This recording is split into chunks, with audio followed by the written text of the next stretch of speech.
tuned in to RBLR, the home of Tampa Bay's Reveler Sports. Hello out there to everyone in Tampa Bay and beyond. This is James Knowles coming at you for the RBLR Sports Podcast. I am covering specifically the Rowdies tonight, and I am doing so with Carlos. Carlos, we always start with the pleasantries. You know, how are you? We've got a lot of stuff to talk to, but hey, we still got to cover that, right? How are you doing today on this lovely Monday? James, I'm doing great. Just before we started recording, I was telling you about how I had no class today, even though my Mondays usually only have one class.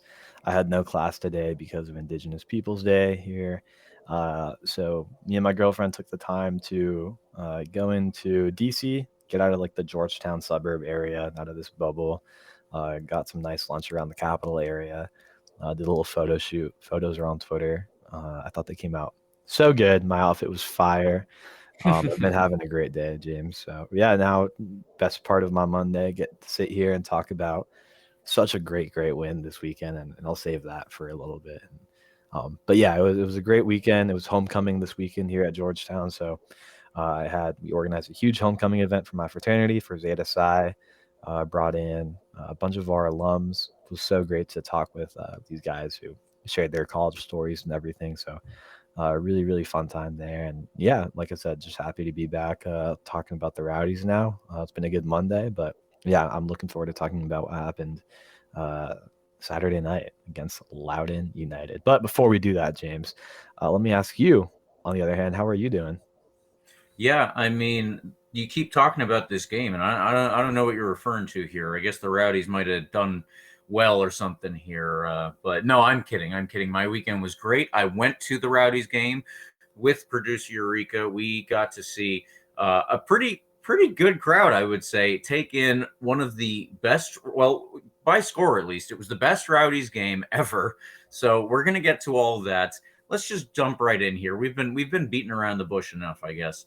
The Rowdies on Saturday night beat Loudoun United in historic fashion, 8-0, Carlos. 8-0. I want to reiterate that it is 8-0. You are not mishearing. You are not misreading online. That was the actual score. That was actually how many goals went in for the Rowdies. Now, Carlos, you and I each get 1 point for predicting a win. But I mean, come on, who could have predicted 8? That's absolutely absurd. There's no way that either of us would have, in our right mind, even predicted that 8 goals would have been scored, like it was 5-3 or something like that. Come on. Yeah, that was a wild game, James. I predicted a bit of a blowout, if I'm not mistaken. I think I said we'd score 3 goals. I have to go back and check. Did predict the shutout, so that was right, but I was only 5 goals off, I guess. So, but yeah, what a game. We're going to talk about that in a minute. But yeah, 8 goals. I think one time I said I predicted we'd win 5-0, and even that was like insane. But even that would have been that would have been 3 goals off, which is just wild to think about. Yeah, you can't really emphasize enough how insane that is. But take it away, James. I'm going to start rambling if I don't shut up here about how wild this game was. I want to save that for a little bit. I was going to say, there is plenty of rambling to be done. Don't you worry, listeners. But before we get into all of that rambling, we do want to say we have 2 games to preview for this upcoming week and 2 chances for further predicts coming up for Carlos and myself. So we'll see if we can rack up those points in our own personal standings. In the meantime, I do also want to say, please follow RBLR Sports on Instagram, Twitter, and Facebook at RBLR Sports. And please like and subscribe to our podcast on all major podcast platforms. Wherever you are listening, we will be there. Now, I will go through the quick recap, and then, Carlos, I'll turn it over to you to start our questions and analysis, if that's all right. Let's go through the starting 11. That was Phil Breno in net, Connor Antley, Jordan Scarlett, Robert Castellanos, and Aaron Guillen as a kind of a 4 at the back. It was definitely fluid. In front of them were Jan Ecker, Lewis Hilton, Nicky Law as a 3. Again, very fluid there. And up top were Sebastian Dalgard, Sebastian Guenzati, and Jake LaCava. Now, those players did mostly stay up top. The Rowdies worked through a nervy first 15 minutes until we won a penalty, which Sebastian Guenzati stepped up and scored. Now, this goal was very important, not just because it started our 8-0 rout of Loudoun United, but for other reasons, which I'm going to mention literally in 2 bullet points here. We scored another 2 before the break, and then we fought off another first 15 minutes in that second half before the floodgates really did open in the 60th minute, and we started racking up the goals. So with this win, we secured a home playoff game in the first round. Well done to the boys. And Sebastian Guenzati, to return to that point, is a new record holder. The noteworthy records broken in this game were Sebastian Guenzati, all-time leading goal scorer for the Rowdies. Amazing. We're going to cover that even more. It deserves a lot more than 1 bullet point here. Most Rowdies goals in one game ever. What? And the most Rowdies goals scored in one season. So all of those were hit on this past evening, or this past Saturday. I'm just, again, blown away. And now, Carlos, we need to get into our rambles. Let's start with the questions and analysis. Yeah, I think it's time to ramble. I mean, this is such an insane game, to be honest. Sorry if you can hear like a bunch of random noise going on in the background here. It's Monday night, and that means everybody in this apartment complex comes here to watch Monday Night Football. So you can imagine how rowdy that gets. No pun intended. Here we go, though. Let's talk about this game, James. So much going on, so much to mention. And I want to hop into some of these storylines here in a little bit. But I think the first thing we should mention here is just very specifically about the game. What did we see tactically in this game that might be important to mention, first of all, before we jump into anything? Any different tactics that stand out? Any repeated tactics maybe from last game? Yeah, so let's get into that here. As I said, the Rowdies did start out with 4 at the back, and Aaron Guillen was a left back. Now, we have seen him play as a left back in a 4. We have seen him play as a left wing back with 3 at the back, and we have also seen him play as a center back when there were 3 at the back just on the left side. He has played all over that, but he specifically did step out as a left back in this game. And what I noticed him doing very frequently, I asked Neil Collins afterwards about this. He said that the guys on the left, he gave them the freedom to kind of figure it out for themselves over there and make the decisions as long as they were chatting and, keeping up the communication over the course of the game. So often what I saw was Aaron Guillen would actually invert and step into the central midfield where he was playing alongside Lewis Hilton there on the outside there. Nicky Law actually was stepping out to the left wing back spot and trying to combine with Jake LaCava, where they would open up and try and give him some space to fully stretch his legs and actually run at people like we all love to see Jake LaCava do. He's obviously very adept at that. Now, I did notice on the left that was giving up some of the speed that we might have, because as good as Nicky Law is, I wouldn't say that he is the fastest player on the Rowdies roster. But we were still able to hold Loudoun United off in the couple of attacks that they were able to generate down what would be their right side and our left.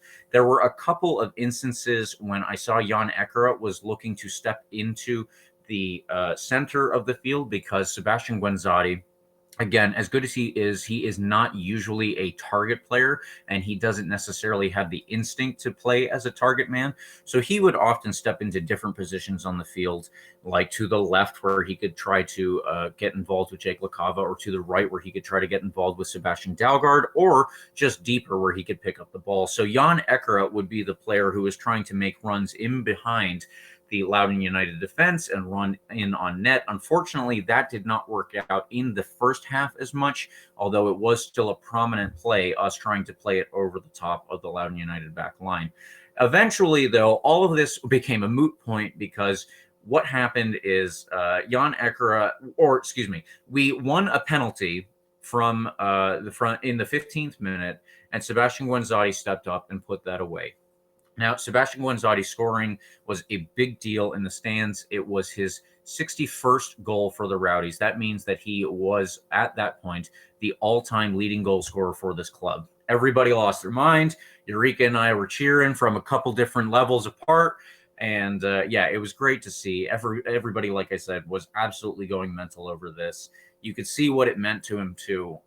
There would be another goal in which it possibly meant even more. But that's kind of when, we took over the first half and it started to get a lot more, not simple for us, but we were a lot more in control. And then like I said, the second half, it's kind of started out the same way. We almost gave up a goal in the first minute of the second half where there were like 3 chances all in quick succession. Somebody got in the way. Phil Breno blocked one, but he didn't save it. I believe one either hit the post or the crossbar, and then Phil Breno eventually landed on it. So that was a scary moment for us. But afterwards, again, we were able to settle down and take control of the game and actually impose ourselves in the way that we would like to usually do. And Loudoun United, they are not a bad team. As Neil Collins pointed out after the game, they have recently just beat Memphis away in Memphis. They're not, terrible by any means, but the Rowdies were just unstoppable in this game. And he made mention that, this was one that he saw everybody played well. It wasn't, a couple of guys, as we have possibly been able to say in the last couple of games that were playing well. It was everybody on the field. And I had to agree with them. Yeah, and I think a big note here is that, last week with Leo Fernandez's red card and the chaotic finish to that game out west in Monterey Bay, we were playing without our leading goal scorer, and we scored 8 goals, James.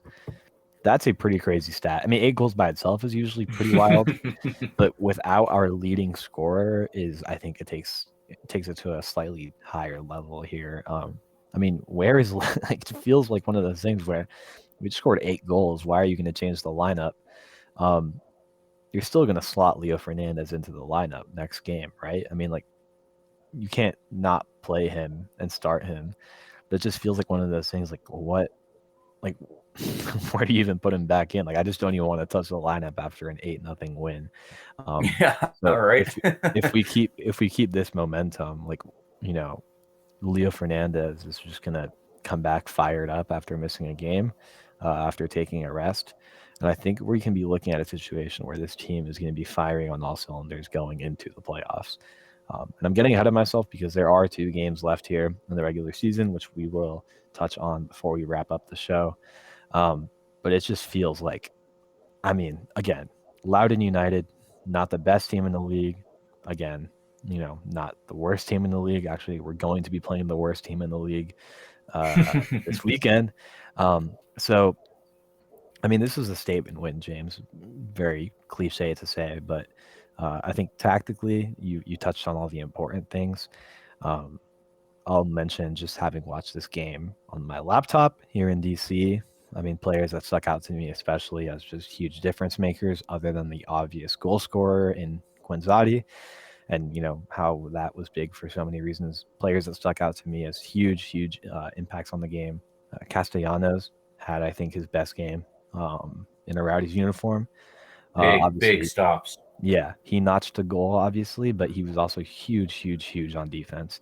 And I want to note here, in the past, we've noted that Loudoun United is often a team characterized by often literal children. We've seen 17-year-olds step into their lineup as starters sometimes. In this particular case, there was no child on the team, at least in the starting 11. Actually, their starting striker was 27-year-old Jonathan Benteke, brother of the other Benteke, who I believe is playing for DC United, which is why he ended up here at Loudoun United. These are guys that are adults and stuff too. So it's not even I can say that, Castellanos was bodying children off the ball. No. These were good players, and they are good players, but I want to give a special shout out to Castellanos. And I think he is getting into his rhythm of play, getting back to, I guess, what drew us to him in the first place to bring him in on loan. I think he's reaching that potential for us, and I think it's coming again at a really good time. Obviously, with playoffs around the corner, so I think that's a huge character to note in this game. Other than that, on the back line as well, Antley had picked up 2 assists. Great to see him coming back into form after I've kind of grilled him a couple times across the past few episodes because he's made a couple big mistakes that have led to goals for other teams. I think he's over that, pretty quickly. It's good to have a short-term memory in sports, to be able to put your mistakes behind you. And he's definitely proven to have that. 2 assists on this game, played really well defensively as well. If I keep going with this, though, I feel like I will mention every single player, which I think is your point as to what Neil Collins said. He said every player had a great game. And I think this is a situation where that's actually correct. And, sometimes coaches can exaggerate. Actually, I feel like very often coaches can exaggerate either one way or the other, very negatively or very positively. I don't think he's exaggerating at all. I mean, even if you look at guys who came off the bench, there's nobody that played bad. In fact, a couple of them played like men of the match. Dayon Harris had 2 goals, and he came in for the last 20 minutes of the game. That's wild. In any other game, that would be like the headline. Right, exactly. But we scored 8 goals, James. So I feel like that got kind of hidden under all of that. So yeah, I mean, what you're saying here, on a night where there were so many standouts from front to back, off the bench, everyone that you could talk about. What are the storylines that are most important here? We've covered tactics, and I think that tactics are important to talk about, but this is not a game that we need to focus on tactics when we're talking about it afterwards. There are stories here. There are some real juicy, meaty stories that we need to get into. So let's do that, Carlos. Tell me what you saw from this game that needs to be fleshed out and actually needs to be the headlines for this one. Oh, for sure. For sure. I think the biggest one, and the one I'll give the most attention to, is the Sebastian Guenzati doblete, as they say in the Spanish-speaking countries. 2-goal game. Really, really, really, really awesome to see after the season he's been having. Obviously, been struggling to get into form. Have had the occasional goal in past games, and the goal that was almost a goal with that own goal and whatnot. But this was a game where you can look at it and say, he deserved these goals. He not only did he draw the penalty, but he also converted the penalty. Yes. The second goal, what can you say about that? That was a thing of beauty. It should be goal of the week, and if it's not, it's an atrocity. Like, it was amazing. It was incredible, that goal. Yeah. He like levitated, James. There's no other way to put it. The way that he bent physics, not only for the ball, but with his body, like the to get yourself in the position to score that is the first part, and then to also cushion the touch just enough that you don't kick it like so far over the bar, you don't kick it wide, anything. He put it in like it's with the outside of his foot. That goal was insane. Yeah, he was like, that's a position where you're usually going to try and volley it. Even though I know he's a righty, I think the safe bet there is you're going to have a higher percentage of likelihood of scoring that if you try and volley with your left. Just given like the angle and where the ball is coming from, like nobody like in their right mind tries that to go up into the air and jump into an outside foot volley. I hesitate to call it a volley. It was more like a redirect of the ball, just because it was so smooth. Like it looked like just one swift motion. It reminded me of like a Zlatan Ibrahimovic style goal. It was so flawless, so smooth, so effortless that it just it felt right for the occasion. You know what I mean? I know that wasn't the goal that broke the record officially. Officially, it was the penalty. But that's the goal I'm going to think of when I think of the record-breaking night of Sebastian Guenzati, right? It felt fitting for the occasion. It felt fitting for the kind of player he is. It just was right, James. I can't touch more on that. Any other comments on Guenzati before I throw in my next headline? Because it was just, we'll talk about what this means, I think, a little more later on. But just for his performance and the 2 goals and the record, I think, again, I don't want to get ahead of myself, but 2 goals, especially a goal of that caliber, it feels like it's coming at the right time with 2 games left in the regular season.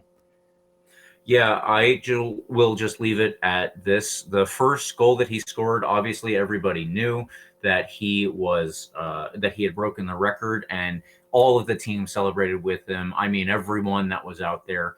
And he knew when he was running back to the spot to start the game over to do the restart that, everybody was there celebrating with him. But that second goal was so magical. He jumped over the sideboards and he ran past, into like the dugout area and up to where Ralph's Mob and the Skyway Casuals sit. And he was celebrating with them. He wasn't even with his teammates. He was out with the fans. You could see what the hell it actually meant to him. That's where I want to leave it right now, with that picture of him actually celebrating with the crowd. Yeah. That and was awesome. How about Connor so cool. Antley on that second goal, by the way? I mean, what a ball to put it in a position for him to do that anyway. Oh, I mean, yeah, perfect. I'm sure. Yeah, I'm sure Antley's not thinking he's going to go with like that magical of a finish, but I mean, that ball was absolutely beautiful. It was a dime from Connor Antley. It could not have been placed in a better spot, especially with the 2 or 3 players that were around Gonzati and in the area. I mean, that was just beautiful coming from that angle. That is so tough to do. So equal kudos to Connor Antley for that dime of a pass. Okay, let me move on from that, girls. I'm going to start, talking about this goal for the next 40 minutes because I can. Like, there's so much in that just deserves mentioning. But let me move on to somebody else, James. Somebody who I've mentioned a couple times in past episodes. Somebody who I really, really, really would like to see come back into form, into his early season form especially. Jake LaCava. Jake LaCava got back on the score sheet, and I mean, it was a spectacular finish. But like the way he set up that goal, I think deserves a lot of credit. It shows he's paying attention to the game. He's, focusing like at all moments, even right before halftime. And that can lead to a goal like it did right before halftime. I think it put the nail in the coffin, really, on this game, to go up 3-0 right before half, off a really, really dumb error from a Loudoun United player. Jake just did a brilliant job of stepping up into the ball, took it right from him, and had a really, really tough one-on-one finish against the goalie from a tough angle. But he slotted it away on the ground. Jake LaCava, I mean, obviously the goal was great. I think he had a pretty decent game overall. He had a couple impacts on the game, not any assists or anything that'll show up. But, I mean, he impacted the game pretty thoroughly, I'd say. And I think, again, focusing on the upcoming games and the playoffs, maybe starting to get back into that early season form. But I'm hesitant to say that just because, it was one goal. And I think I'm looking for a little bit more of a trend. James, what do you think on that? Am I getting ahead of myself saying, am I getting ahead of myself saying that Jake LaCava could be getting back into form here? Or do you think this could be the first step towards, something like his early season form? Well, here's what I'll say about that is Jake LaCava, as we all probably can tell, he is a dribbler first and foremost. He loves to do that. He loves to take players on. And that is a skill that requires not only, the technical ability and the creativity and all of that kind of stuff, but it also requires confidence. And if you're not confident, then it's going to be a lot harder to know that you are going to win that one-on-one effectively. As a defender, I can tell you that on the other side, it's kind of the same thing. You have to be confident that you're going to win this challenge, because if you're not confident, what you're going to do is you're going to get up to the point where you have to make a decision one way or another. You're going to hesitate because you're not sure which one you want to do. You're like, do I go there? Do I do this? And then you've missed it. And you have to have the confidence to just say, I've made my decision. I'm going with it. I already know it's going to win. Doesn't matter. And then, if you are the dribbler and you still get stuffed, you have to have that quick memory, like you said, forget about it, move on, do it again, and know that you're going to beat him the next time. I think that Jake LaCava will benefit from this quite a bit, just because he has had a little while where he hasn't scored. And if you have the confidence again to know that you can take these players on, you can beat them, and you can get an end product, because he has been close, obviously, many, many times in the last several weeks. But to actually get the end product means that you are doing something that he hasn't done, and that will give him the confidence to know that not only is he capable of beating players, but he can do something with it in the end too. And I could see this turning into something better. Like you said, let's not jump the gun here. It's one goal, but it could very well give him that shot in the arm that he needs, just like we've talked about with plenty of other players in the past. For sure. It could be that jump start because, I mean, he had that run earlier this year where he was basically, punch for punch with Leo. And it looked like we had two MVP candidates. Obviously, one of those players has pulled away as kind of a clear Rowdies MVP. But Jake LaCava has all the tools he needs to get back to that form. I mean, nothing's changed. I would say more support for him has come in because, we brought in a player like Nicky Law to complement him, to feed him the ball. Players have gotten healthy. So I think he's in the position he has everything he needs to succeed. So, like you said, it could be a shot in the arm that he needs to unleash that talent again, and again, hopefully at the right time here. Exactly. Yeah. Let me move on from him and mention somebody I mentioned earlier briefly. Dayon Harris. Dayon came in the 66th minute, relatively late sub, had about 24 minutes of playing time in this game. And in those 24 minutes, James, he scored 2 goals, and 2 goals that were basically identical. I mean, he did the same thing twice. And he tried it again in between both those goals. So he did the same thing 3 times in a matter of 6 minutes. It worked twice, obviously, because he got 2 goals. And on the other occasion, like, it almost worked. Like, he got by the defender and they almost ended up in a goal. Yeah. And what I'm talking about, if you didn't have a chance to see these goals, maybe you closed the highlight video before you got to the 7th and 8th goal, which I don't blame you. I mean, Harris got these last 2 goals. Why are you going to watch the rest of them? I mean, how long are you supposed to spend watching a highlight reel? 20 minutes here? Exactly. I mean, whatever. But if you didn't get a chance to see that, go back and watch the last minute of the highlight video, first of all, because they were gorgeous. I mean, it reminded me of James. I don't know if you remember Malik Johnson on the wing. Yes. Very, very, very similar style there. He pulled off a lot of those goals where he would just kind of take one step over and rip it low into the corner. Leo Fernandez did this a lot last year when he was playing kind of in the left wing back position. Very, very similar, except on the left, obviously. And he still continues to try that move to score goals, and I've seen it work a couple times for him this season. But Dayon Harris just has the toolkit to really make that work, like almost like whenever he wants. It feels like he kind of has that down. Like, he's been working on that in practice.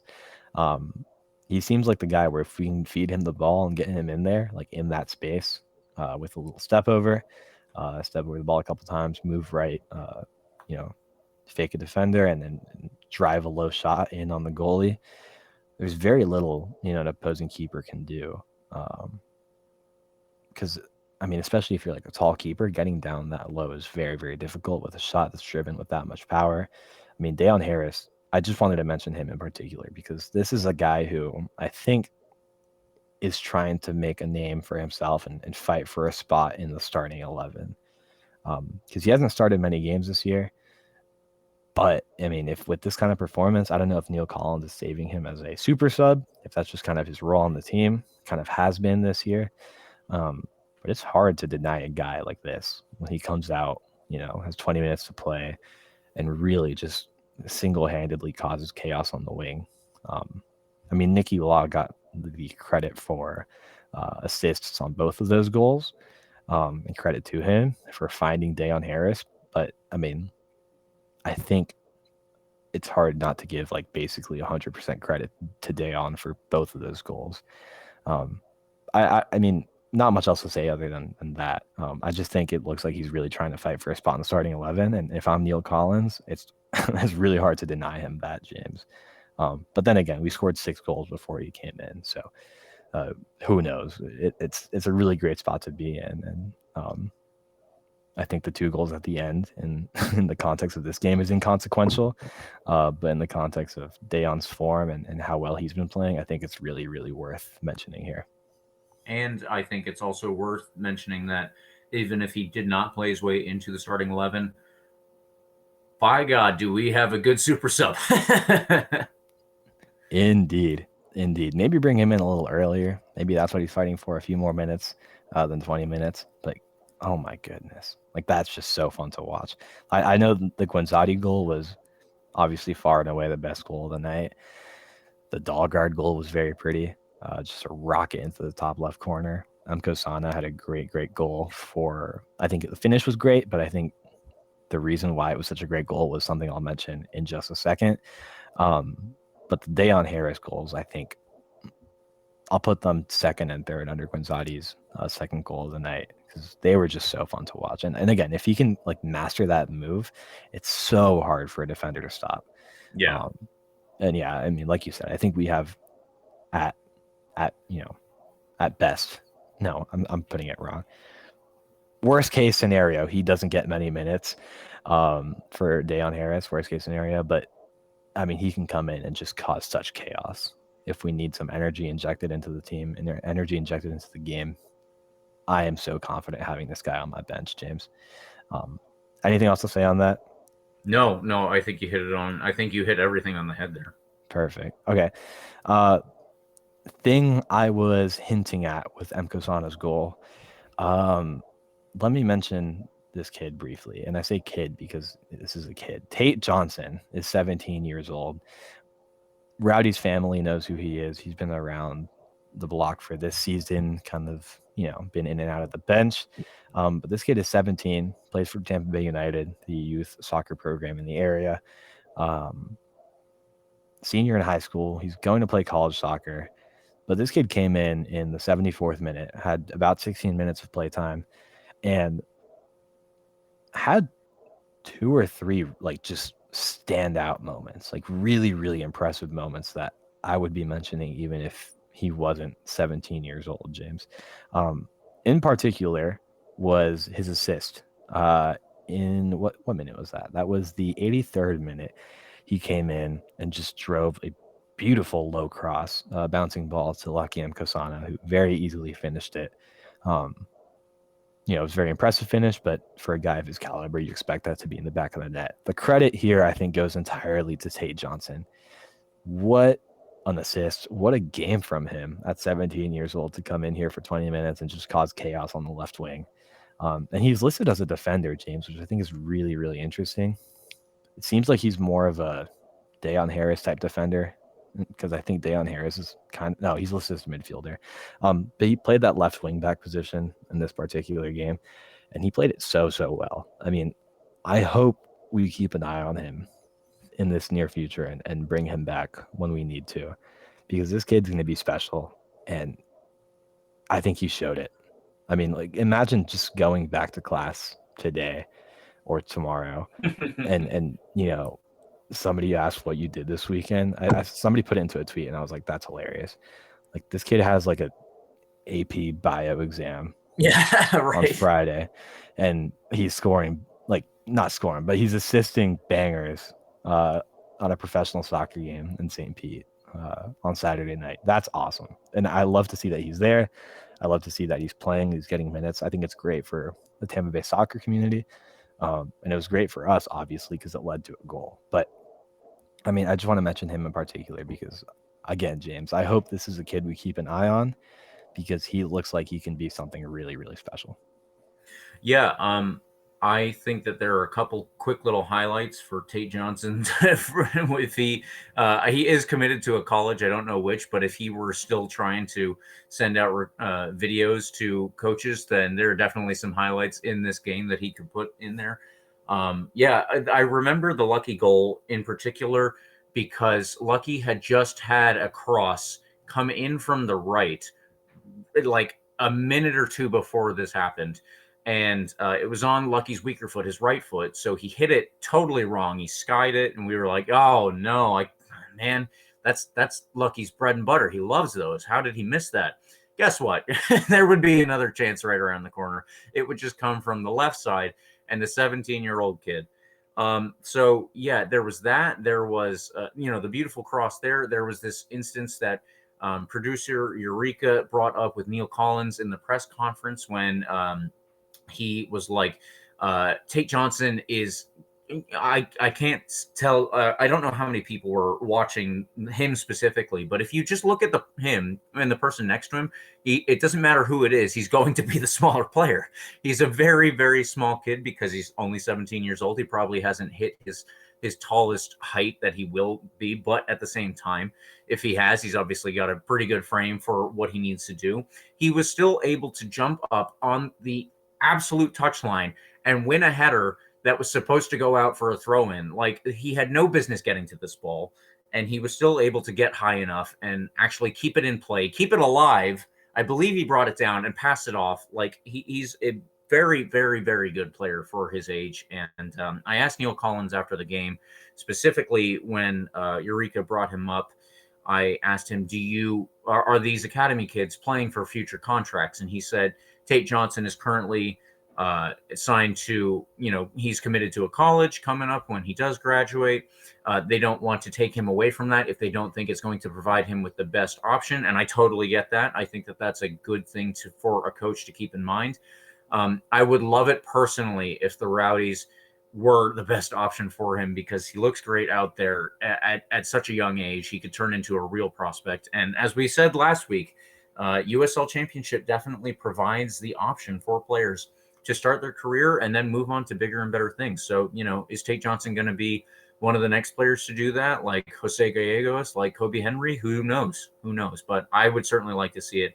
The other thing Neil Collins said is that his dad had several MLS appearances. Now, I'm not sure. I'm assuming that his dad is TBU coach Brian Johnson, but we do not have any RBLR official word on that one yet. So nobody take my word for it right now. The point being, regardless of who his dad is, he has a very good mentor, both at the personal and at now the professional level. So I think the kid's got a good future, and I only wish the best for him. I love seeing when academy kids not only succeed, but succeed for their local club. And it's really cool. It's definitely one of the bigger storylines that I think that we could have coming in here. For sure. Now, Carlos, we've got one more question before we do the man of the match. We've taken a long time on our questions and analysis here, but with 2 games left to go, both at home, before we move into the playoffs, how do we feel? Now, I'm going to reserve this question and ask it again next week. I just want to say that now. But for me, after this game, I'm feeling good. I think I can sum it up like that. I am feeling good. Yeah, James, I would hope you feel good. I mean, it's 8-0 win. Are you kidding me? Like, give me a better word than that, James. I feel ecstatic. I feel ready to go. I mean, I want it to be Wednesday already. I want to see us playing a good El Paso team. You can't really ask to be in a better position than this. I mean, you just won 8-0. The squad is generally pretty healthy, with the exception of maybe like Van Kaziel, who I literally forgot existed until I went back to the Rowdies roster and I was just looking through a couple players and whatever. I mean, this squad is in a fantastic place. Breno is playing well. Very well. Yes. He's playing very well. We'll see about the goalie situation. If we bring in a backup or somebody to compete with Breno for the starting position. Up to now, I feel like there's no reason to take Breno out, really. I mean, he's playing well. The back line looked really, really, really, really good against Loudon. The back line looked good against Monterey Bay, to be fair, as well. Castellanos looks like he's fully healthy, and he scored a goal. Antley got the 2 assists, and he seems like he's playing the best soccer of the season for him. I mean, who else? Nicky Law as well, like you mentioned earlier, has had a pretty significant impact on that left wing. And has scored recently too. Exactly. A banger of a goal last week. Yeah, I mean, we're in a good spot right now. If we keep this momentum up, we'll see if we do. I mean, we might be the hottest team going into playoffs if we can keep this up. Yeah. Again, that's pending these last 2 games, pending a good result. I don't see why we wouldn't be able to get a good result, but I'll save that for the preview. But yeah, I mean there's not much else to say, really, James. I feel ecstatic. This was really, really fun game to watch. two really good preparation games coming up. I'd say one better than the other for reasons we'll touch on in a little bit. But yeah, the squad's in a great place, James. Yep. I have a couple of concerns, but this is not the week for those. This is not the week. After 8-0, what else can you say? All right, so let's move on then to our final question in this section, the man of the match. We do it every week. And Carlos, I don't know about you, but I have only one player who can go here. So to finish that off, I don't know about you, but it's number 62, Sebastian Guenzati. He is my man of the match because he broke the all-time scoring record for this club, for the whole club. I mean, Sebastian Guenzati is a legend, and we're going to talk about him even more as this episode goes, as the year goes. I'm going to say that this was one of the most fun nights I've had at Al Lang, and I brought someone to their first ever professional soccer game when they beat the New York Red Bulls 2-6-0. So this is still better than that. Yeah, I'm fully going to agree with you. I don't really see in what world I can disagree with you. If I can add a special honorary shout out, again, I'm going to mention Tate Johnson for all the reasons I mentioned earlier. Literally 17 years old and coming in and outplaying a lot of people on the field when it comes to Loudoun United, guys who are a lot older than him, who have a lot more experience than him. I mean, really, really, really impressed with how he played. And I know, Tate Johnson, I saw you're committed to the University of North Carolina for soccer. But listen, I got some connections at Georgetown men's soccer. You want to switch that up? I can bring you my way. Maybe we can make something happen. Come be great at Georgetown if you're listening to this. But anyway, other than that, Sebastian Guenzati has got to be a man of the match. What a performance from him. And again, what a second goal. I'm so happy for him. And again, I'll re-emphasize how ecstatic I am for him as we wrap up the show. All right. Well, let's move on to the standings now, and we are pretty much where we were last time. Louisville City is stuck on top of the East with 69 points from 33 games played. Nice to them. Memphis sit on 65 points from 33 games, and they only have one left away against Tulsa. Keep an eye on that. We currently sit on 61 points from 32 games played with our 2 remaining home games. If we can win those while Memphis drop points, maybe we just move into second. Let's see how it goes. Birmingham Legion cannot catch us now, and Pittsburgh, Detroit City, and the Miami all follow them, stuck in their playoff spots. Now, out west, San Antonio has 76 points from 33 games. That is good enough for best overall. San Diego, Colorado Springs, and Sac Republic have all secured their playoff spots, while right now, Rio Grande Valley, Oakland Roots, and El Paso hold the remaining spots.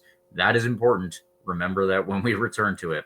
I do want to take a moment to say, before we move into the preview, of course, liking and subscribing to RBLR Sports is free, and we ask that you do that. But if you need some new threads, you can support this podcast just a little bit more by heading over to shop.rblrsports.com and checking out all of the designs that we've got going on there. Eureka, the producer, is the guy behind all of those designs, and they are really cool. If you do, please want to check that out, there's a link in the description. And say you like something, say you want to buy something even, there's a promo code. How about that? COYR, and you get 10% off your order. Not too bad. So let us move on now to the preview of the game against El Paso Locomotive. Carlos, if you could take us away through that. I will do the final game preview at New York Red Bulls 2, because that one is going to be probably less to cover. For sure. The admittedly, I will put this out there that I do not know a lot about El Paso Locomotive, other than the results. I've seen post games and some brief highlights. They are fighting for a playoff spot, so expect them to come in here to Al Lang Stadium full of energy, full of desire to finish the season strong. So because of the situation with Hurricane Ian, our home game versus El Paso was rescheduled for this Wednesday, as you mentioned, James. Locomotive's last 5 games include 2 away wins, 1 home win, and 2 home losses. El Paso mostly plays in a 4-3-3 formation, and their lineup has been pretty consistently recently. In defense, they've usually played Eder Borelli, Yuma, Andrew Fox, and Matt Bonner left to right. Their midfield has almost always been the following three players: Eric Calvillo, Dylan Mares, and Richie Ryan, who has been around the league for a little bit. Name I recognize, very talented player who we'll have to keep an eye on. Up top, they will very often use Josue Gomez, Luis Solignac, and Ricardo Zacarias. Luis Solignac and Dylan Mars lead the team in scoring with 16 and 10 goals, respectively. In assists, Gomez and Zacarias and Borelli are all heavily involved with 7, 7, and 6 assists, respectively. Based on this, it seems like El Paso are a team who go down the wings a lot. This is a tactic we've seen a lot this season. It's a tactic I think we've struggled with occasionally, but shutting down their ability to get balls out to the wings will be very, very important this game. Likely a large part of that will be their center midfielder, Richie Ryan, who I mentioned earlier. He does a ton of that distribution work for El Paso in the middle of the field. This team, though, I will say, is certainly vulnerable to giving up goals. They've conceded 10 goals in their last 5, averaging obviously about 2 goals against per game. Should be noted that like I said earlier, should be noted that El Paso is very, very motivated to win this game. The team is sitting behind them in the playoffs. New Mexico is only 1 point back with a game in hand. So El Paso has every reason to come in here and fight for 3 points. We are, though, of course, coming off a fantastic, to put it lightly, performance. And we'll have our leading goal scorer, Leo Fernandez, back, which will only add to the danger of this attack. So, with all that being said, I know, very, very long-winded, but James, tell me, how do you think this game's going to go? All right, I think this one's going to be a little bit closer than 8-0. But with Leo coming back and we're coming off of this performance, I'm going to go ahead and say that we still get a shutout here. We win this game 2-0. That is my prediction. Beautiful. Beautiful. I'm going to go in a similar vein here. I'm going to say we win. I think coming off 8 goals is going to be a little bit of a slump. So I'm going to say we go 1-0. I think our defense plays well and gets another shutout, their second consecutive shutout. But I do think our offense has a little bit of a slump compared to the 8-goal performance. It just doesn't feel sustainable to have another high-scoring game. So I'm going to say we win 1-0. All right. Well, that will do it for our preview of the game against El Paso, and I will take it here for our final regular season game. At home next Saturday, we will be playing New York Red Bulls 2 at 7:30. You got to be there, folks. If you're listening, you got to be there. I don't care where you are. Carlos is flying in. I don't know. Probably not. but you got to be there if you can be there and you're in town. Their last 5 games, the New York Red Bulls have been 4 losses and 1 draw, and with that, and the rest of their record, they are the worst team in the USL. Their top scorer and top assister, their top scorer is a familiar face, Jordan Adebayo Smith with 7, and their top assister, Ovante Mullings, has 5. They will play very similarly to the MLS Red Bull team, so that means that they are not going to want the ball. They are going to want to kick it long and put us under pressure and try to win it close to our box and score that way. But I think that we will be able to handle them. As mentioned, Jordan Adebayo Smith is on loan from us and performing well for them, but I'm not entirely sure at this point if he can play against us. It is usually the case that with loans, the player out on loan cannot play against the team that is sending him. But I don't know if that is the case in USL or with the terms of this loan. So I'm actually going to have to ask Neil Collins when it gets to the pregame press conference. We will do that hopefully at some point in this week. Now, to get back to what we were talking about with the team overall, I think the fact that we were not able to beat this team in the reverse fixture is kind of embarrassing considering where they are. But we need to go and right that wrong. This is a must-win game, not even just for points, although it is for points, but we need to show this team what we're made of and the league. We can beat New York Red Bulls, even if we did not do so up in New Jersey. And I would like to make sure that we do that here. Now, we do have one piece of breaking news, literally breaking while we are recording. Carlos, if you and I recorded at our normal time, we would have missed this. So I'm glad that we held it a little later, although it is not good news for us Rowdies fans. Lawrence White will be out for the rest of the season. Now, I'm going to read this just straight from the USL website because it is literally happening as we are recording. USL Championship issues 12-game suspension to Lawrence White. That is bad news. The USL Championship announced that its investigation into allegations of racially discriminatory behavior following the USL Championship match between Monterey Bay and the Tampa Bay Rowdies on October 2nd found that Rowdies defender Lawrence White violated the league's zero-tolerance policy related to any form of harassment or discrimination on or off the field. As a result, the USL Championship has issued a 12-game suspension and an undisclosed fine to White. So that answers that. We do have that news that, Carlos, you and I were looking for earlier. And before I want to get into what that means for the Rowdies, I think that we should finish up this segment really quickly, and then we'll jump right back into that. So, Carlos, I want to do my prediction. And like I said, we will get off of this and talk about that as soon as I have finished this here. I'm going to say we beat them 3-1 at home. What about you? 3-0, James. I mean, this is the worst team in the league by all metrics. Anything less than that, I think I'm going to be disappointed, given that we came off an 8-0 win against Loudoun United. That being said, I mean, it's a lot of games in a short span of days. So let me say I won't be disappointed. I feel like that's a strong word to throw in there. I'm going to change my prediction. 2-0. I'll say 2-0. Maybe 3-0 is ambitious, given a lot of games in a short period of time.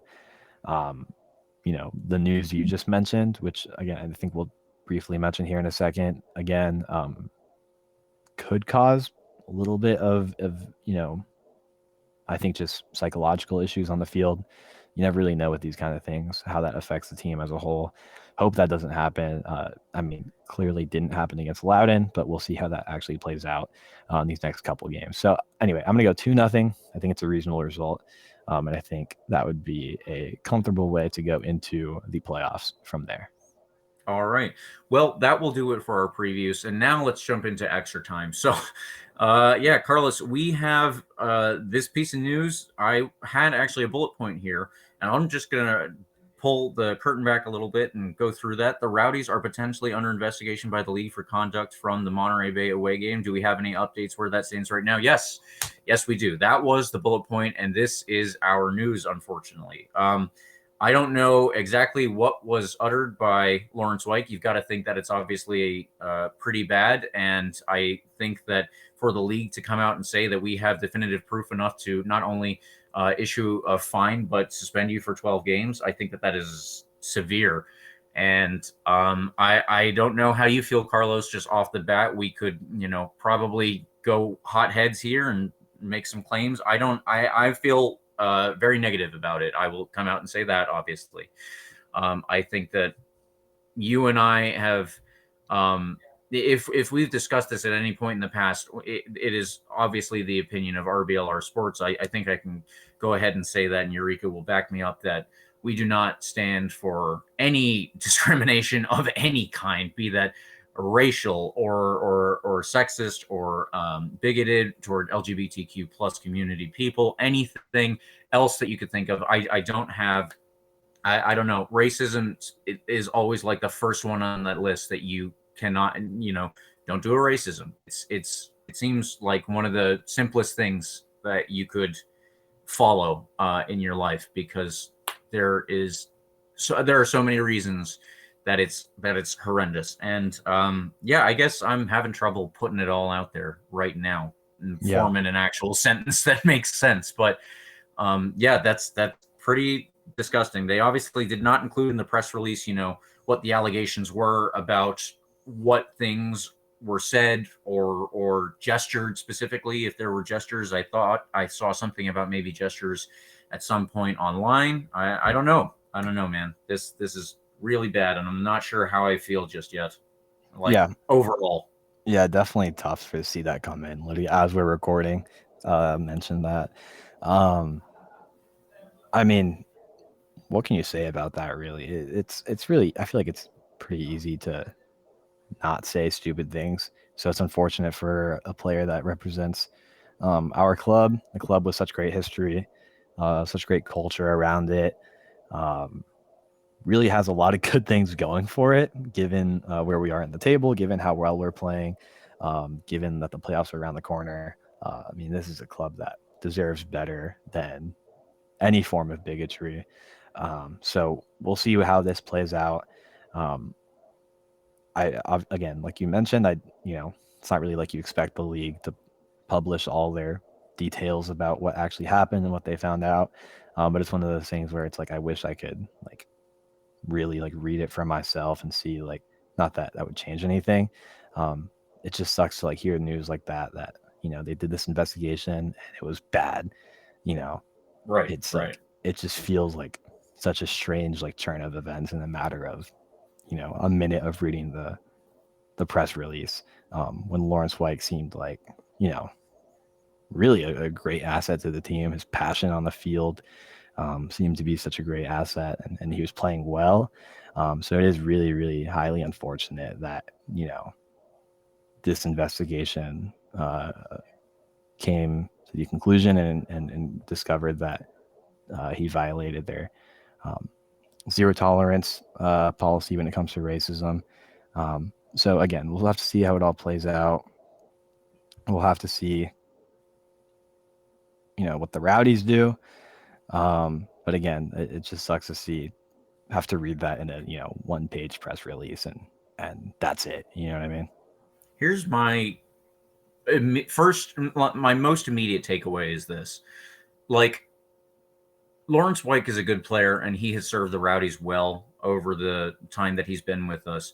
But if you're a player on his team and you are not white, how do you take that being on, like, he is your teammate? How do you take that? I don't know. I mean, I am not a black person. I am not a person of color, and I am not, in any part of a generally persecuted community. I think that it's just I don't know how someone could take it on the other side when that person is supposed to be your teammate, because obviously it's not just if it's an if it's a racist slur or something that he put out there, that's not just a thing that you can like, I don't know, that's not something that you just throw out there like you call your friend a dick sometimes. That's not what that is, that's not a throwaway. So For sure. I don't know, it's difficult for I don't know what players on the Rowdies roster right now are going to make of this. And maybe they will say that, there's room for growth and room for improvement. And if that is the case, then I certainly hope so, because I don't know what, my immediate reaction is pretty negative, as I've said. And I don't know what would you want to do if someone is playing next to you who has said that's, I don't know. That's the first thing that I think of. For sure. For sure. I mean, there's not much else to say, really, is there? Sucks. Just sucks. I hope it doesn't affect the players' mentality and attitude with, again, how well everything else has been going. Right. Right. Yeah. I mean, it is what it is now. I just have to go forward with it and finish the season well and put it behind you. And, we'll see what kind of action the club takes and whatnot. Exactly. But again, that's out of everybody's hands. That's up to people who get paid to decide these kind of things to decide. So again, we'll see what happens. I don't think there's much else to say on that kind of thing. And yeah, it just sucks, James. Yeah, I agree. We've got some good things to cover in this extra time segment. Carlos, I want to not do that yet while we're already in this patch. Let us end with a good thing, and by that, let's cover the bad thing next before we jump into those ones. The other thing that we missed last week because of our time of recording, something that happens most weeks except for tonight. That big thing that we missed, the one thing that was all over soccer in America, was the Sally Yates report on abuse in women's soccer. and most specifically in the NWSL. This is not something that we should skip over. We are a soccer podcast, and we cover not only, the USL, but we've talked about more than just that. Leo and I have talked about international soccer in the past. And Carlos, you and I covering the USL, we're not exempt from this anyway, because NWSL figures are involved, or excuse me, USL figures are involved in the NWSL. So, there are owners of teams in the NWSL who also are involved in the USL, specifically in Louisville City with Racing Louisville, and Steve Malik with the North Carolina Courage, who owns North Carolina FC and USL League One. So they're obviously directly involved. Portland Timbers were previously in USL. Now, that might not directly affect us considering the timeline with their setup, and the same thing goes for other teams in their situation. But I don't want to gloss over this. I think that obviously there are a lot of allegations that have come out in the report, and so far a couple of coaches have already lost their job. Carlos, I think you said that Orlando City had also just lost their coach. I am not fully aware. I think Eureka might have mentioned that before we started recording. But in full honesty, I haven't had a chance to read too much into the situation here, but have seen the reaction on social media and the reaction from players. You've seen a lot of players put out statements and players rallying together. But again, I'm not totally sure about the Orlando situation. Gotcha. So this is where we're at right now. It's very fresh. The report is out there. It is long. That's why we do not have as much coverage as we would like, just because we haven't been able to get through it all here at RBLR. But I want to say that, everything that has come out so far has been terrible. The players who have stepped up, everyone is talking about how brave they are, and that needs reiterating everywhere it goes, because you have to actually speak out for people to know about these problems. And the reason that people didn't before is because players were afraid that they were going to get punished by the coaches. These were their coaches.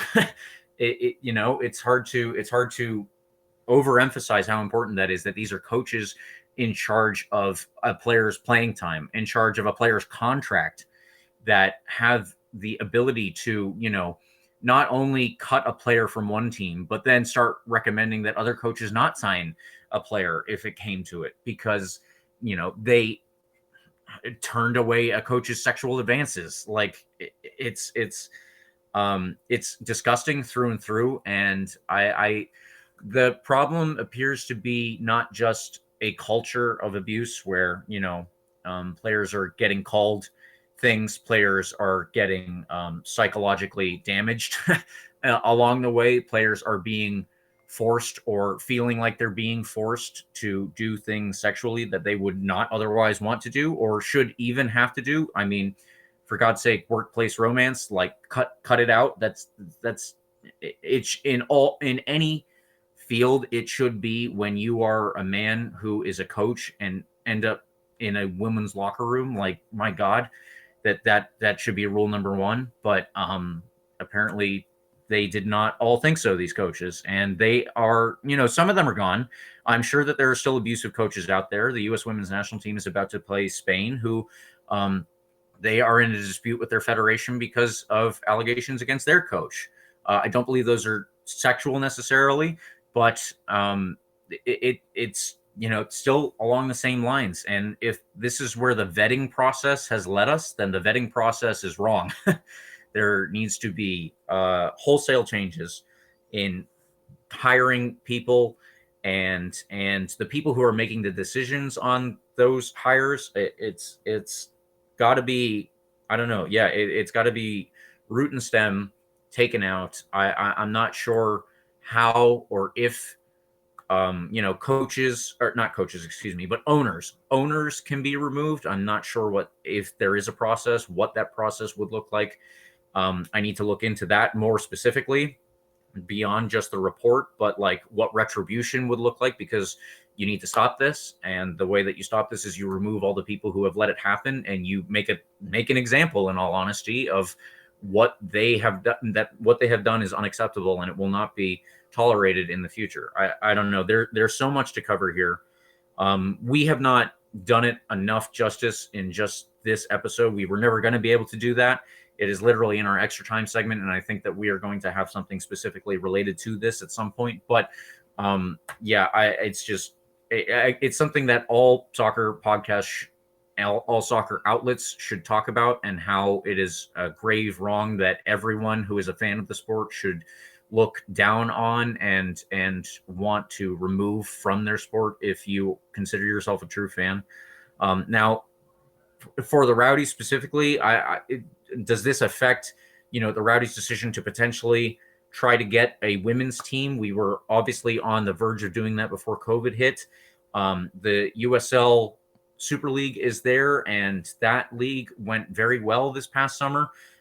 If the Rowdies could get involved in that, or NWSL in the future, that would be great. But, this is something that we need to consider, is the problems with coaches, the problems with I guess, the inability of people in power to not abuse that power. If you are going to hire somebody to coach women, they need to be vetted properly that they are not going to sexually abuse them. Right? That is where we are in society, and that is where all teams need to be.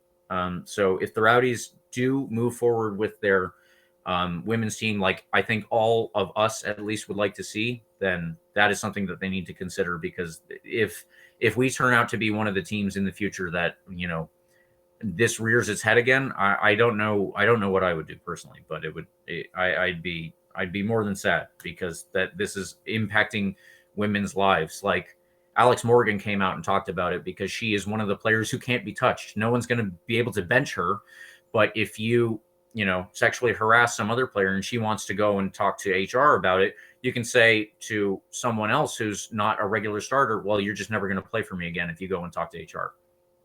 What is that? This is not a tenable situation. And if this is where it is, then something needs to be started over from the beginning. And I think that at least several clubs need to look at what that means, like all the way. For sure. I think you mentioned a good point that if and hopefully when we do start up a women's team as part of this organization, which again, I really hope we do. I think the future of the women's game in this country is trending upwards, and there's a lot of popularity around it. People are paying attention to the women's game here. And again, like overall, I think it's trending in a great direction. But like you said, I think if this is something we eventually do, for sure it has to be done right. And it sucks to see the USL and its teams and its owners get caught up in this situation as well. And like you said, I mean, I think you touched on it enough and touched on it well. It just has to be done correctly, and there have to be consequences, obviously. I mean, bare minimum. And I think you make a good point to say, like, our brief mentioning of this in the 5 minutes we've talked about it or so is definitely not serving it justice, but I think it's at least important to mention, and if you haven't heard about this, to direct you in the direction of this, to exactly take a look at it, take a look at the reports that they're reading there, and we'll see how the situation plays out from there. All right, I think that we've done everything that we can in 10 minutes of you and me going back and forth, yelling about racism, sexism, sexual abuse. Good God. But let's try to slowly transition into something a little more lighthearted. Carlos, if you could talk about the Ecuador U20 national team, and then we will talk about Sebastian Guenzati a little more, and then we will hit our final point in the extra time segment. Yes. We're already running long, but let's do it. I threw this in here because I really wanted to give a shout out to these kids for what they're doing. The Ecuador and U20 national team, just to quickly mention them, have made it to the final of the South American Games men's soccer tournament. The South American Games are essentially like the continent's version of the Olympics. It happens in North America as well, in Europe, Asia, and Africa. Every continent has their own games kind of in between Olympics. And in this particular version of the games. The Ecuadorian U20 national soccer team has made it to the final of the tournament, beating teams like Colombia, Chile, Uruguay on the way to the final, which is really awesome to see. If you don't know this, the reason why I'm mentioning this is because I am of Ecuadorian heritage, dual citizen, and it's really, really awesome to see the Ecuadorian soccer scene continue to rapidly grow at the pace it's growing at. We qualified to the World Cup. A small team from Ecuador has won the Copa Sudamericana last week, which is the Europa League of South America, for those that aren't aware of that. Yeah, I just wanted to mention that because it's really, really awesome to see what these kids are doing, especially in Ecuador. Kind of the system has been drastically changed to allow for kids of really economically challenged backgrounds to have a chance to play soccer. And a lot of these kids have just done so well with that opportunity, and have really changed the soccer scene in the country, and significantly for the better. I mean, a lot of these kids have now contracts all across Europe. There's 3 young Ecuadorians playing for Brighton and Hove Albion in the Premier League, one in the Bundesliga, just a bunch of kids coming from this system. So I just wanted to mention that because these are kids that are going to populate, the best of the best of the soccer scene in the coming years, really soon. And my dream for so long, James, has been to get one of these kids to the Rowdies. It's such a long shot. It just hasn't happened yet. But there's just so much talent down there, just begging to be given a chance. And it's finally coming to the international stage. Well, you might get your wish. There are a lot of Ecuadorians moving to MLS, and if they need some extra playing time, maybe we'll get one on loan. It's true. I've seen it happen. I know there's one that's playing for Hartford right now, an Ecuadorian kid, really young guy who's been on the bench most of the season. But I mean, like I said, there's just so much talent down there, begging for a shot. Why not have that shot be for the Rowdies, James? Anyway, whatever. I wanted to mention that. I know we're running along, so I'll cut it off there. No, I like it. I am a big supporter of the international game, so that's awesome. But let's move to reiterate our congratulations to Sebastian Guenzati. He is a club legend in every sense. He now has not only the record number for goals, but it is 2 above where it was previously. Georgi Hristov has 60 goals, and Sebastian Guenzati has 62. He did it in stunning fashion, like you and I have talked about already. And I mean, what do we want to talk about with Sebastian Guenzati here? I would like to take a note or take a second to mention how amazing it is that he has stayed with the Rowdies for as long as he has, because players at this level often don't stay in one area very long. There are shorter contracts than at higher levels. And, when you are making the money that you are, it's entirely possible that a player will see himself doing well and say, I'd like to move up to another level and maybe make myself a little bit more money. Maybe even if I'm just sitting on the bench. I think that there were rumors over the offseason, because Sebastian Guenzati had such an incredible year last year for the Rowdies, that he was going to get one shot in MLS, one final shot, and it was going to be with Columbus Crew. And, I don't know how credible those were. It was just something that I think somebody made a picture of on Instagram and said, oh, did you hear about this? One of those crazy accounts. But yeah, it's definitely the case that somebody from MLS was looking at him. Nobody ultimately signed him, but I don't think that's just because nobody said, hey, we might do this. It's also probably because Sebastian Guenzati saw what he could do here in Tampa Bay with the Rowdies. It's taken him a while to try and get back into the form that he was in last year. And, it might be too late even for that. But when he has stayed for as long as he has, and he has done so well and stayed, and then now he's broken the league, or broken the record for our club in this league. It just speaks to the character of the guy, and that's a kind of loyalty, For sure. I mean, this is a guy who I think we've had a few players through our time here as Rowdies fans who have fallen in love with the area and truly fallen in love with the club. Um, Again, like they've usually become legends for this team. Georgie Hristov, Perry Vanderbeck, um, you know, people who are like names who are associated with the Rowdies. You know, when you think Rowdies, you think these legends of the game, these big names. Smethurst. I mean, Perry Vanderbeck like loved the area so much that he's now, however old he is, he still lives here, and I see him every Sunday at my church when I live in Tampa. He goes to the same church I do. He's just around.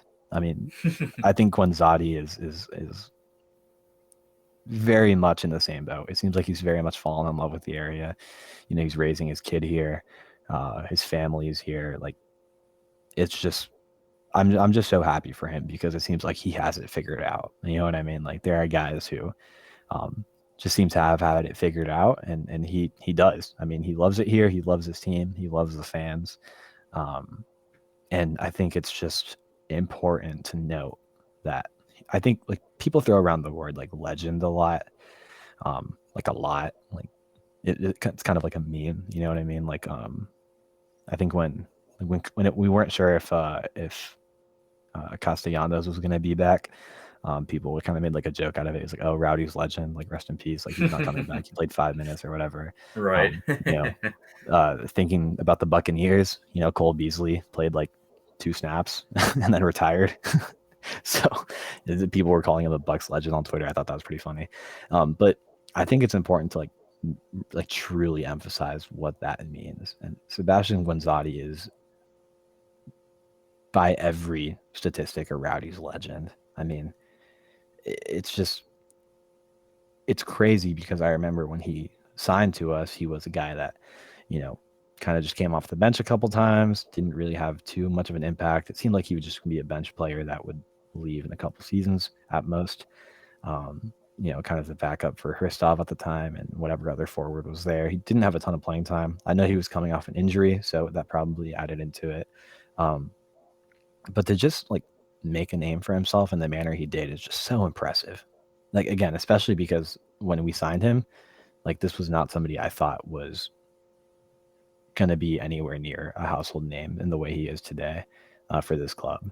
And that trajectory from being that, player coming off the bench, recovering from an injury, to being like the Tampa Bay Rowdy in the past few seasons, like he is people like say like he's him and stuff. You've seen that like on Twitter, like him and whatever. Like this guy is the Rowdy. You know what I mean? People ask like what's a Rowdy? You say Sebastian Guanzati. Like that should be what you say. He is like, I've defended him so many times on this show. Like when like he has been having a tough stretch.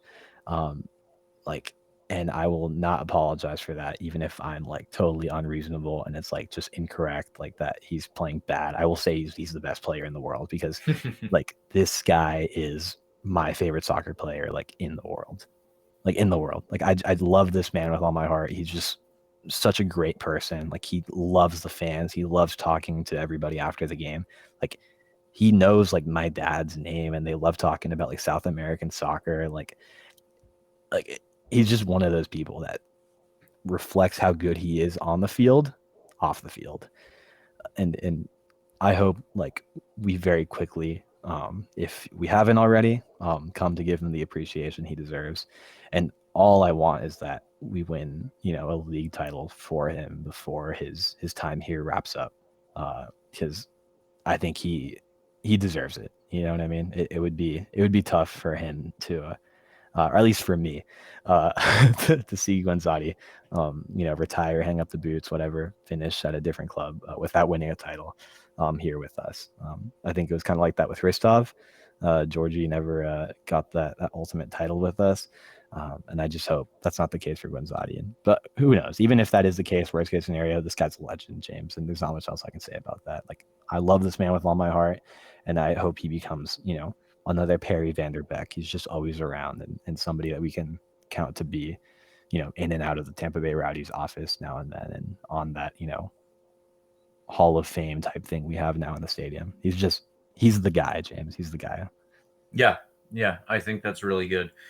He came into the post-game press conference, and we were asking him all of our stupid questions. How does it feel? How do you answer that? How does it feel? It must feel great, but how do you really put that into words? What it really feels like to break a record for a club in terms of goals scored. I mean, you have to be at one place long enough to do that.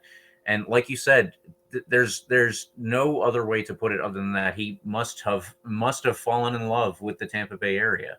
He must have fallen in love with playing for the Rowdies. He has done so under different coaches. He has done so in different places, and all over this country, he has represented the Tampa Bay Rowdies.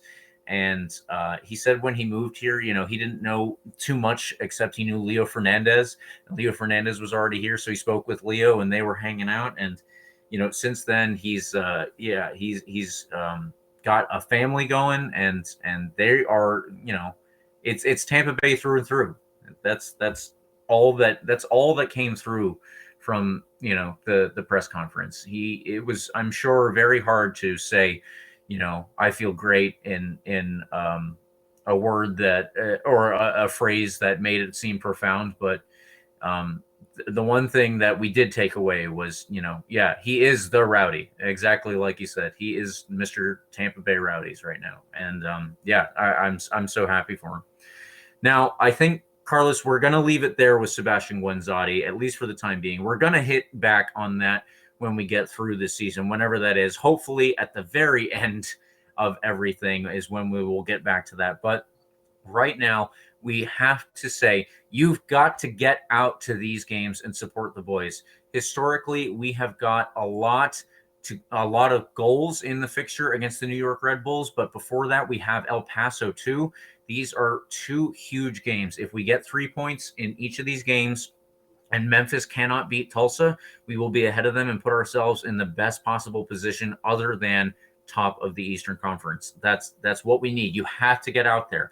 The first round home playoff game has already been clinched. If we want to guarantee ourselves the possibility of even better positions when we move on in the playoffs, like I hope we do, then you got to get out there and you got to support this team. Remember that this is what they play for. Sebastian Guenzati said that. He loves these fans. He loves Tampa Bay. We are those fans. You have got to make sure that they are playing for the emotions that come with scoring a goal in front of the home crowd, in front of Ralph's Mob and the Skyway Casuals and everyone that sits behind them, everyone that sits where I do in front of the boxes, everyone that sits on the stands that are right in front of the bay, everyone that sits on the stands that are now on the field, all over the place. That is what they play for. So get out there and cheer them on for these last two games before we hit the playoffs, because we need 6 points. And for sure, that's where we're going to leave it this week. Carlos, we have gone for ages at this point. We have been up and down in emotions and coverage, but let's end it there. Get out to this game and make sure that you cheer them on. Yeah. I won't say anything else. I'm going to cut myself off. I'm going to shut up. We've been recording for way too long. I have midterms due this week. So no, but just to reemphasize what you said really, really quickly. I mean, we've talked pretty decently about some not great news, to put it lightly.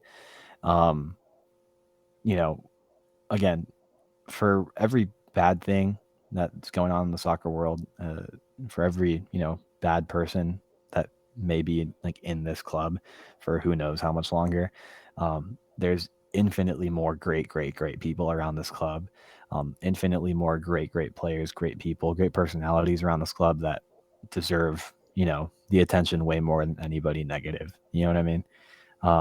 So just to reemphasize that, get out there, support this team. I wish I could, I would fly down there if I could, but I can't. So somebody show up for me.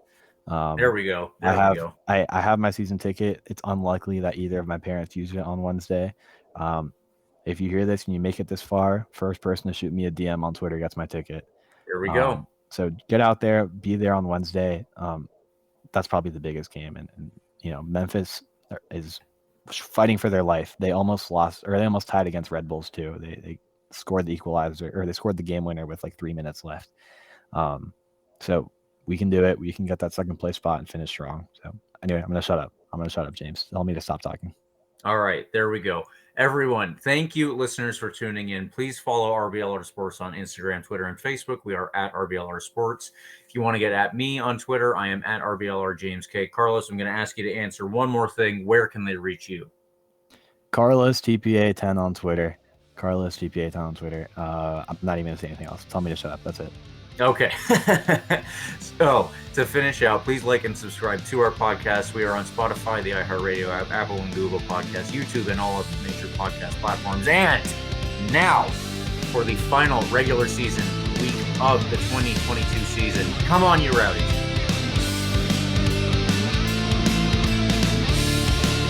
Thank you for tuning into this presentation by RBLR Sports. On your way out of the stadium, please remember to like and subscribe.